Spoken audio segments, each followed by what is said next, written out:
Pangandaran terkenal dengan keindahan lautnya, sehingga tempat ini banyak dikunjungi oleh wisatawan baik dari lokal maupun luar negeri. Sebagian mata pencarian mereka adalah nelayan, karena di Laut Pangandaran terdapat jenis ikan yang melimpah. Dikisahkan di desa yang terhampar di tepi pantai, hiduplah seorang pemuda yang bernama Dimas Raka. Kita panggil saja Dimas. Dimas ini hidup sebatang kara. Kedua orang tuanya sudah meninggal. Dimas adalah sosok yang penuh semangat, pekerja keras, dan seorang yang mempunyai mimpi yang besar. Dengan penuh tekad dan harapan besar, Dimas pergi meninggalkan desanya yang damai untuk merantau dan mengadu nasib di kota. Dan kota yang dia pilih adalah kota metropolitan, yaitu Jakarta. Namun mimpi-mimpi indahnya tidak sesuai dengan harapan dan keinginannya. Mimpinya akan terkikis oleh kenyataan yang pahit di tengah gemerlapnya kota metropolis. Di suatu pagi yang cerah di desa Pangandaran, sinar mentari pagi yang menyapa warga desa dengan hangatnya. Warga yang sebagian besar nelayan mulai melakukan aktivitasnya. Mereka bersiap-siap untuk memburu rezeki di tengah lautan Pangandaran. Ada seorang nelayan tua yang bernama Pak Ujang menyiapkan perahu kecilnya untuk segera melaut. Tapi karena usianya yang sudah lanjut, dia kesulitan untuk melepaskan perahunya dari sandaran yang penuh bebatuan. Warga lain yang sibuk dengan kesibukan mereka tidak memperhatikan kesulitan yang dialami Pak Ujang.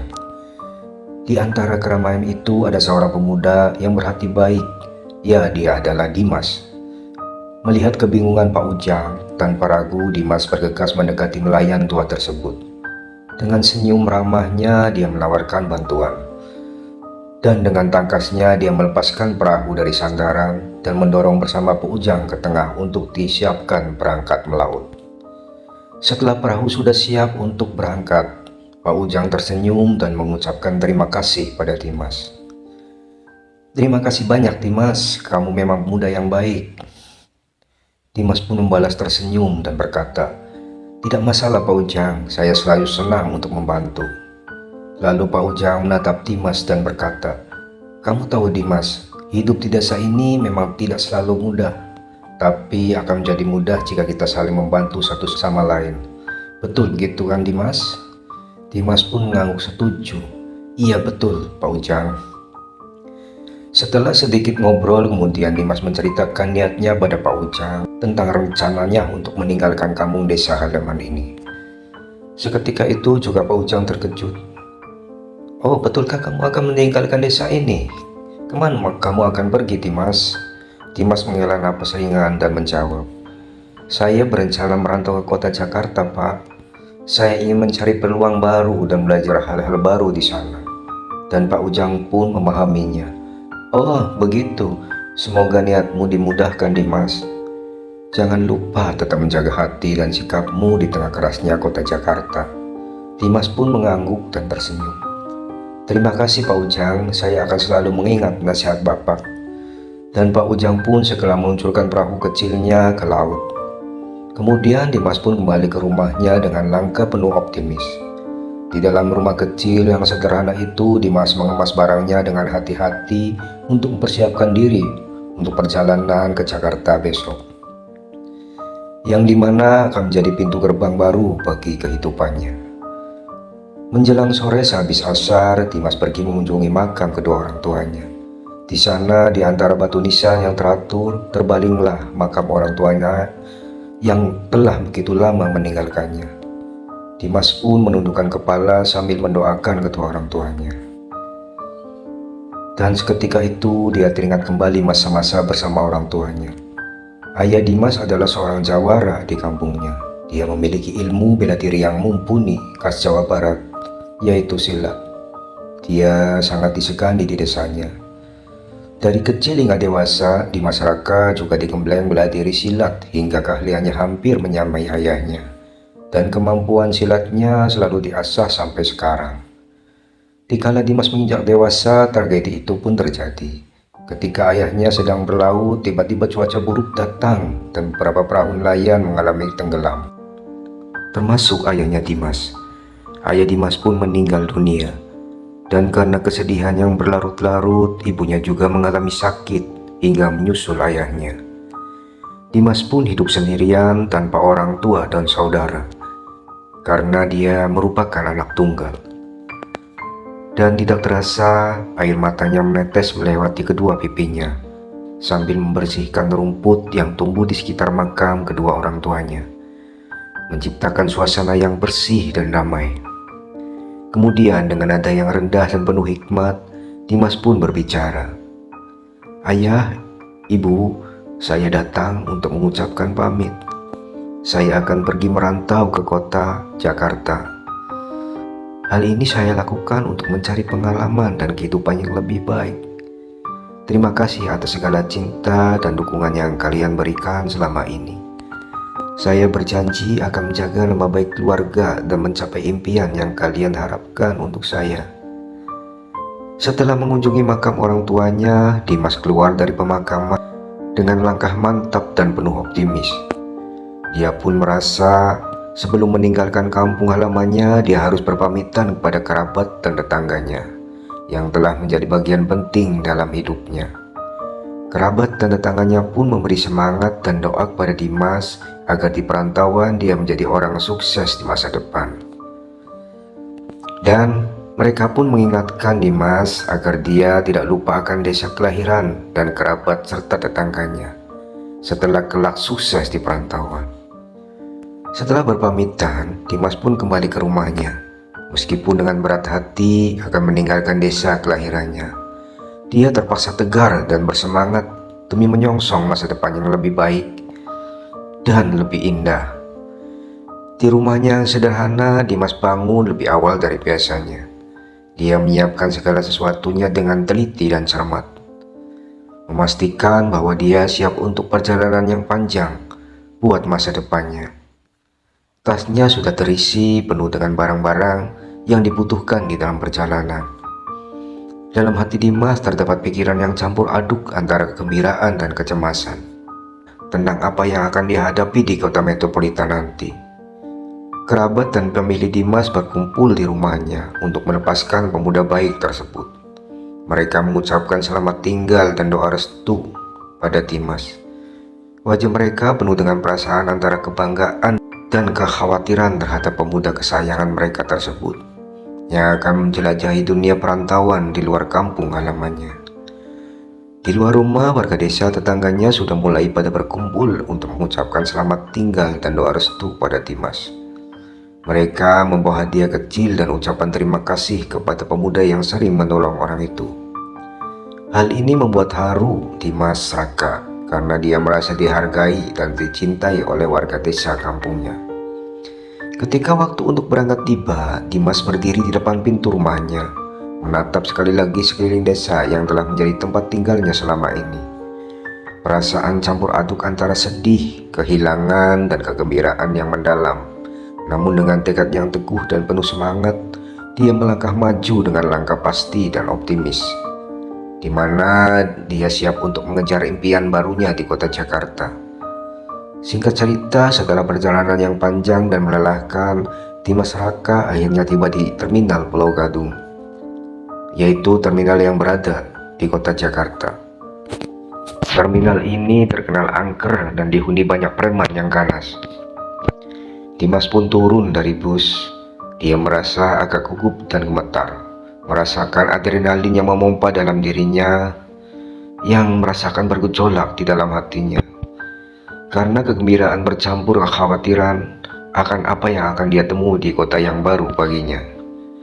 Terminal Pulau Gadung siang itu begitu ramai dengan kerumunan orang yang berjalan ke sana kemari untuk naik bus.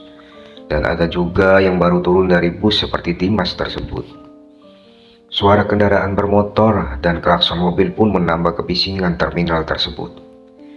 Dimas Raka merasa kagum akan kehidupan kota besar yang sedikit berbeda ini, tetapi juga merasa ada sedikit ketidaknyamanan dengan kebisingan dan kekacauan yang ada di sekelilingnya.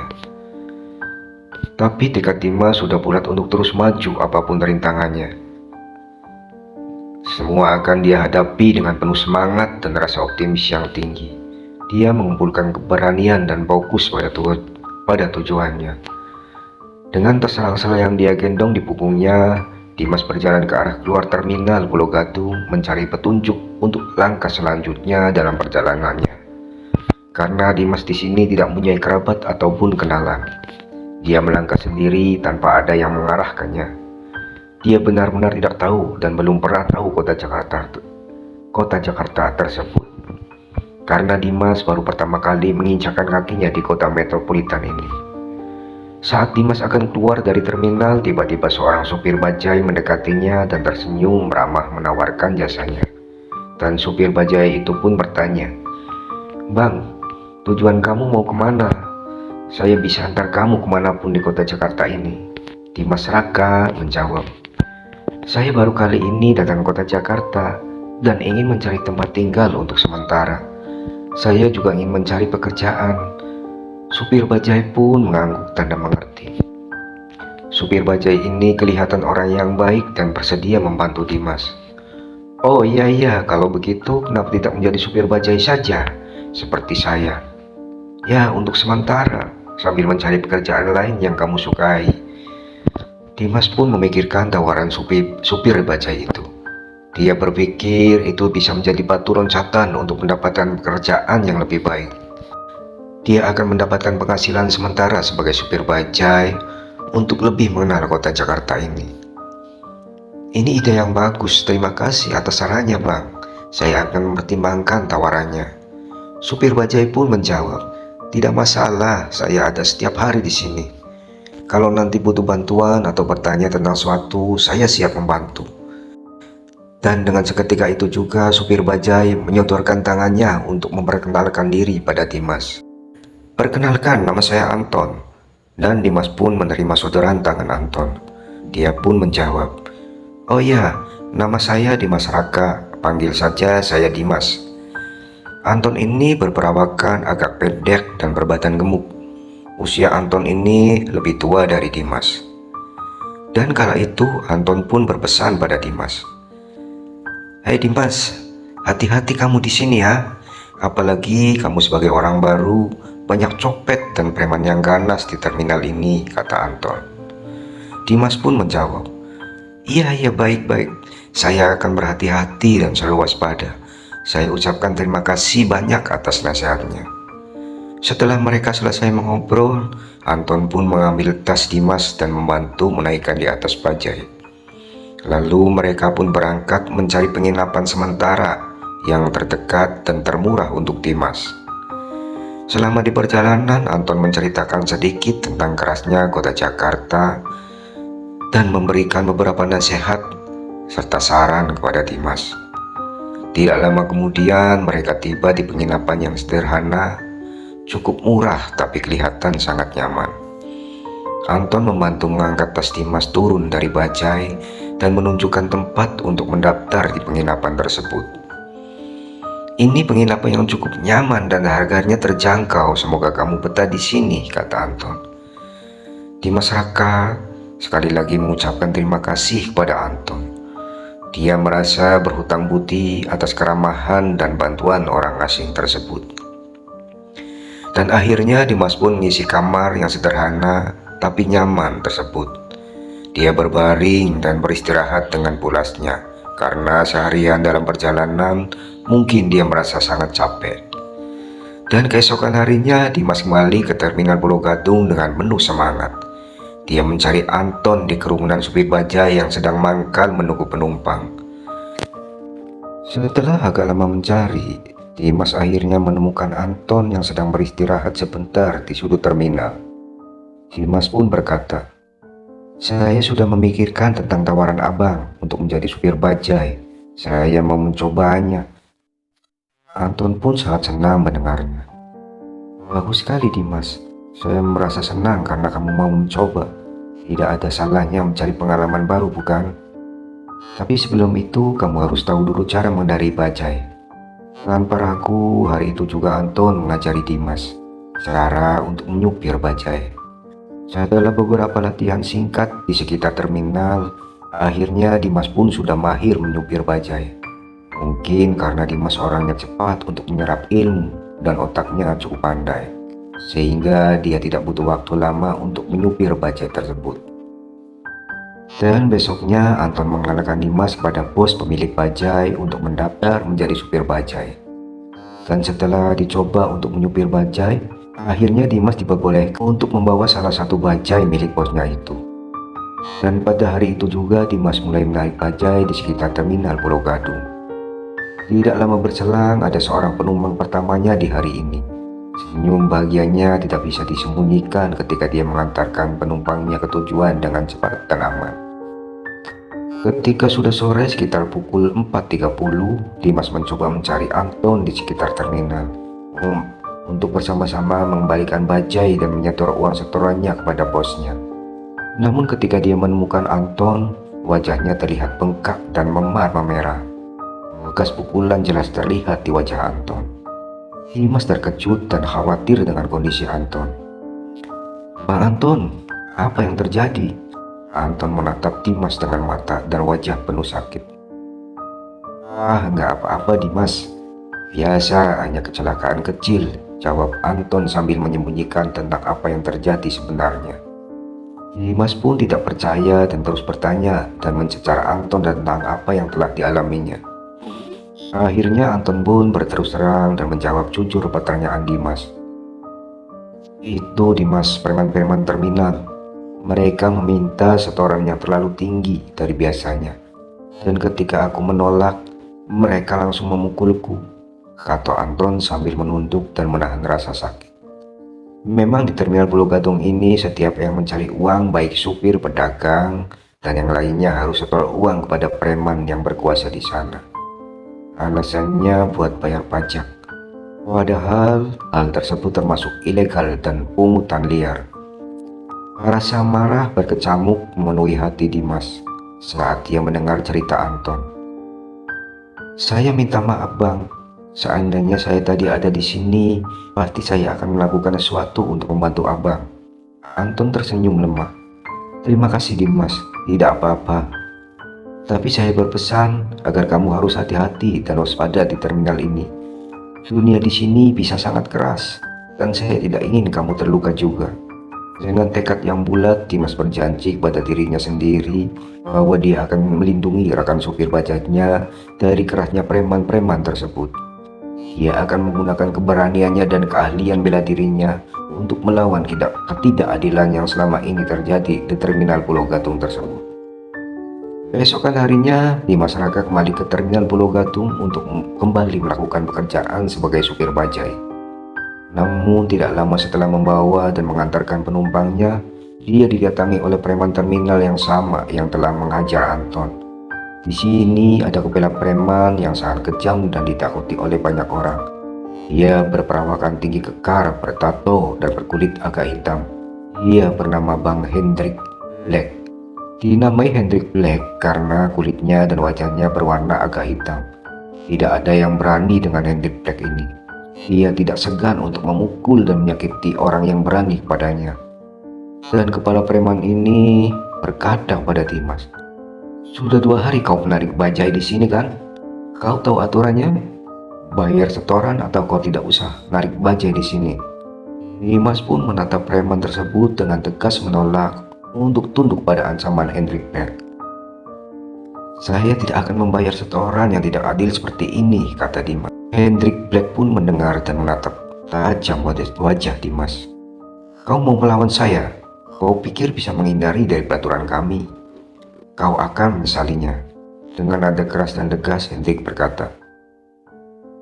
Sebenarnya di dalam hati Dimas merasa agak sedikit ciut karena dia baru kali ini berhadapan dengan preman yang kelihatan sangat sangar dan kejam itu. Tapi Dimas tetap tegar dan teguh akan pendiriannya.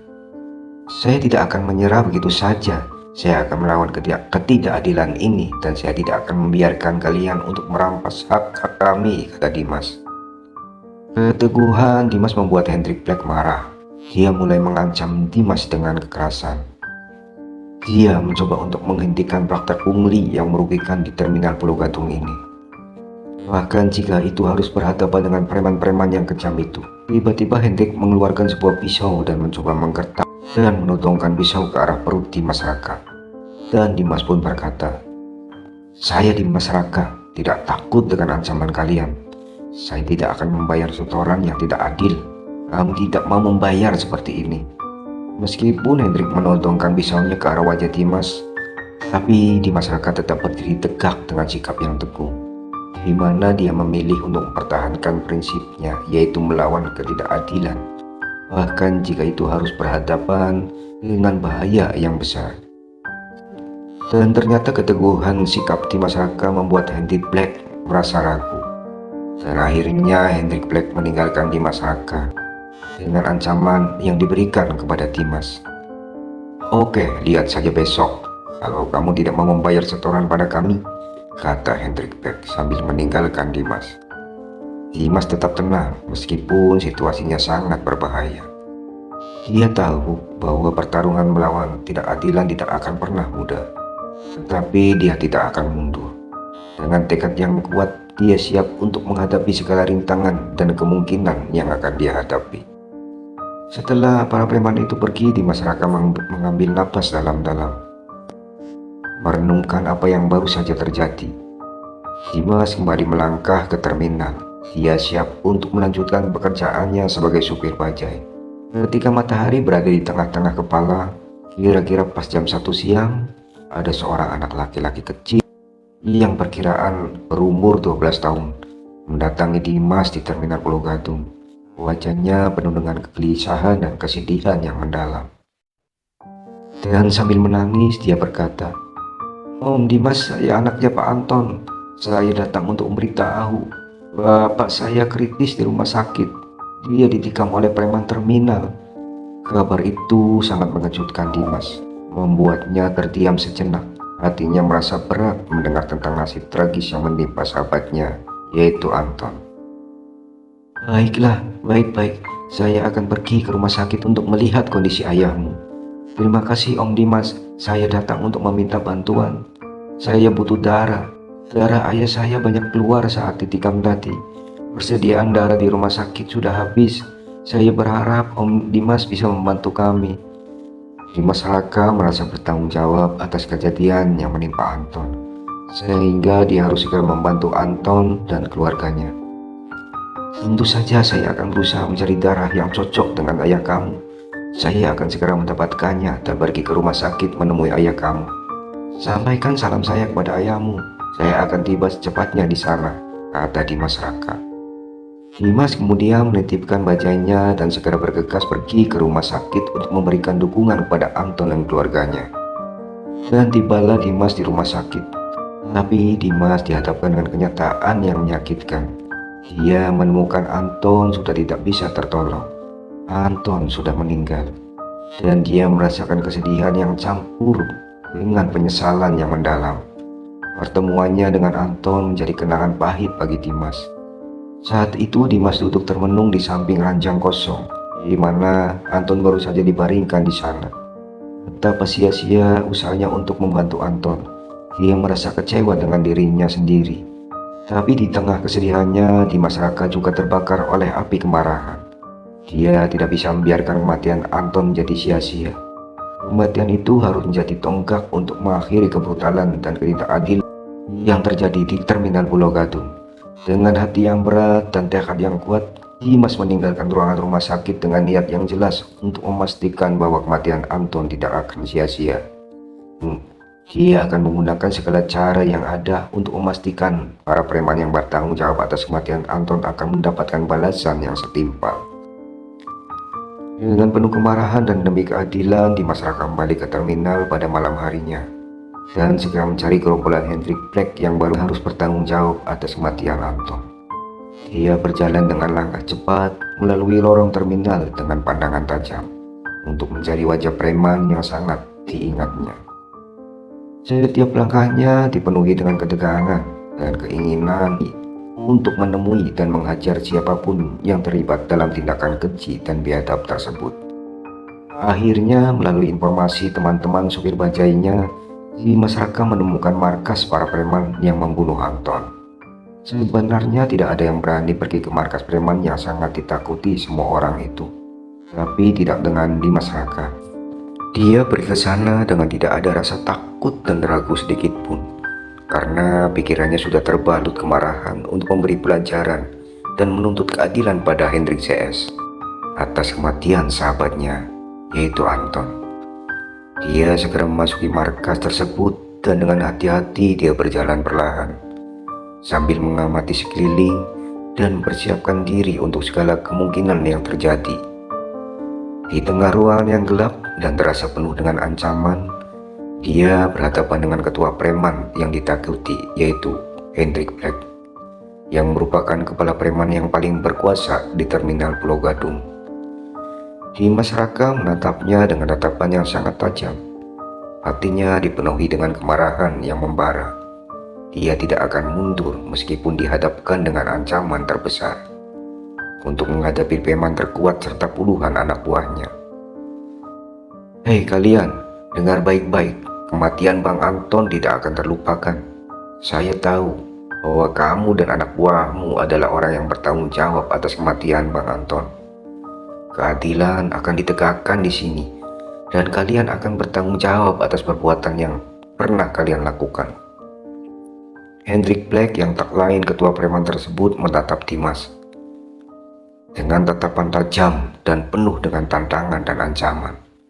Tapi dalam hatinya dia merasakan keberanian pemuda ini yang sangat jarang untuk ditemui. Pemuda ini tidak gentar sedikit pun walaupun masuk kandang macan. Mereka berdua di tengah ruangan yang remang, wajah mereka saling menatap dengan ketegangan yang sangat dirasakan. Dan ketua preman pun berkata sambil tertawa dan dengan sorot mata yang tajam, "Namamu Dimas Raka kan? Ayo kalau kau benar-benar berani, kita lakukan dengan cara lama, dengan menggunakan pisau." Dimas Raka tidak ragu sedikit pun, dia siap menghadapi tantangan ini. "Baiklah, dengan senang hati akan saya hadapi kau Hendrik," berkata Dimas dengan keyakinan yang kuat. Dengan gerakan yang diajarkan ayahnya, Dimas memasang kuda-kuda sambil memegang kujang, yaitu sejenis pisau khas dari Jawa Barat yang diberikan ayahnya sebagai warisan turun-temurun, sebagai tanda dia sudah menguasai semua ilmu bela diri yang diajarkan ayahnya. Dia mengambil kujang dari depan balik bajunya yang terselip di perut sebelah kanan. Pisau kujang itu kelihatan mengkilap di bawah cahaya yang remang. "Ayo," kata Dimas Raka dengan suara yang keras dan penuh keyakinan. Dan pisau kujangnya pun dipegang dengan sangat kuat. "Kita akan menyelesaikan semuanya di sini," Dimas Raka berkata dengan tegas. Tatapan tajam mereka saling bertemu di tengah remang cahaya. Keduanya saling waspada dan berhati-hati dalam melangkah. Salah sedikit saja pisau akan menghujam ke tubuh mereka. Kujang warisan ayahnya menjadi sumber kekuatan dan keyakinan bagi Dimas Raka untuk menghadapi ujian ini. Dia merasa seakan-akan ayahnya berada di sampingnya, membisikkan keberanian untuk melawan ketidakadilan dan menjaga kehormatan keluarganya. Di awal pertarungan, energi membara merasuk kedua pemuda itu. Mereka saling berkelit dan menghujamkan senjata ke tubuh lawannya. Senjata mereka saling beradu berdenting keras sehingga memekakan telinga, menciptakan suara yang bikin ngilu yang mendengarnya. Dimas dan Hendrik Black saling menjual beli serangan dengan gerakan yang lincah dan penuh keahlian. Mereka bertarung dengan gaya dan jurus yang berbeda. Rupanya kedua pemuda ini mempunyai keahlian bela diri yang seimbang, sehingga sangat sulit untuk menentukan pemenangnya saat ini. Serangan dan pertahanan dilakukan silih berganti. Di saat itu Dimas Raka tetap fokus dan berkonsentrasi. Dia tidak mau kecolongan di dalam kelengahan. Dia menggerakkan pisau kujang warisan ayahnya dengan keahlian yang dia warisi. Setiap gerakan membawa cerita tentang keberanian dan kehormatan. Hendrik Black juga menunjukkan keahlian yang luar biasa dalam pertarungan ini. Serangan yang dilancarkan dengan kekuatan yang mengerikan dan kecepatan yang sangat mematikan. Dan pada detik-detik akhir pertarungan, Dimas mendapatkan kekuatan yang berlipat dan momentum yang sangat tepat untuk mengakhiri pertarungan ini. Tiba-tiba Dimas Raka melakukan gerakan yang tidak terduga. Dengan satu serangan yang sangat cepat, Dimas menghujamkan kujangnya ke perut Hendrik Black. Dan Hendrik Black pun tidak bisa menghindarinya. Dia pun terluka parah dan akhirnya Hendrik Black tersungkur tak berdaya. Dia tewas di tangan seorang anak nelayan yang penuh dengan keberanian dan keteguhan. Sementara itu, anak buah Hendrik Black melihat kejadian itu menjadi ciut nyalinya dan tidak tahu harus berbuat apa. Mereka ketakutan melihat ketuanya mati tersungkur di lantai. Akhirnya mereka semua berlarian menghindari Dimas Raka yang mereka anggap tidak akan sanggup untuk melawannya. Dan pada akhirnya kebenaran dan keadilan dimenangkan Dimas Raka. Setidaknya dia bisa membuat beban dan rasa bersalahnya agak ringan terhadap Anton dan berhasil menegakkan kebenaran dan keadilan di terminal Pulau Gadung ini.